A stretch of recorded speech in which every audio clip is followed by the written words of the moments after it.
Hello friends, welcome to my legal channel. आजची आपली legal मॅगझिम आहे ॲक्टस क्युरी नेमिनम ग्रॅव्हिबिट, म्हणजेच न्यायालयाच्या कृतीमुळे कोणालाही हानी होता कामा नये. म्हणजेच काय की न्यायालयाकडून जर काही मिस्टेक झाली असेल, चूक झाली असेल, तर त्या कृतीमुळे पक्षकाराला त्रास होऊ नये, हा ह्या मॅगझिमचा उद्देश आहे. कधी कधी काय होतं की कोर्टाकडून चुकीचा काही कृती केली जाते किंवा आदेशामध्ये काही त्रुटी राहतात किंवा क्लिरिकल मिस्टेक होतात, तर अशा वेळेस पक्षकाराला त्याचा त्रास होऊ नये, हा ह्या लीगल मॅगझिनचा हेतू आहे.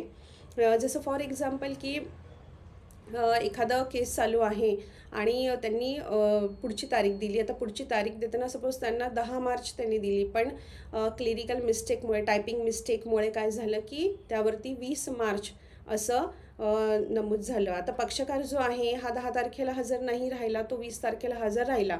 आता इथे पक्षकाराने जे तिथे लिहिलं होतं ते फॉलो केलं, इथे त्याची चूक नाही आहे. त्यामुळे कोर्ट जे आहे हे त्याला ह्यासाठी जबाबदार धरू शकत नाही.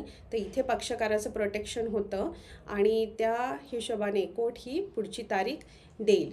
तसंच जर कोर्टाच्या काही कृतीमुळे जर कधी अपील करण्यासाठी, म्हणजे तिथल्या कामकाजाच्या स्वरूपामुळे कोर्टाच्या किंवा इतर काही कारणामुळे जर कधी पक्षकाराला जर अपील करण्यासाठी जर उशीर झाला किंवा त्याची जी तारीख आहे, डेट आहे, ती निघून जात असेल, तर अशा वेळेस कोर्टाच्या कृतीमुळे त्याला उशीर झाला, तर ह्या वेळेस जे आहे कोर्ट जे आहे त्याचं अपील रिजेक्ट करू शकत नाही. त्याला टायमिंग जे आहे ते एक्सटेंड करून मिळेल.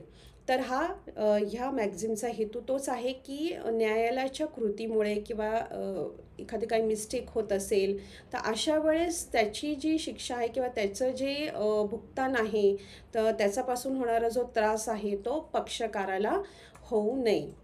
तर आजची ही लीगल मॅगझिन तुम्हाला समजली असेल. चॅनलला लाईक करा, सबस्क्राईब करा. Thank you so much.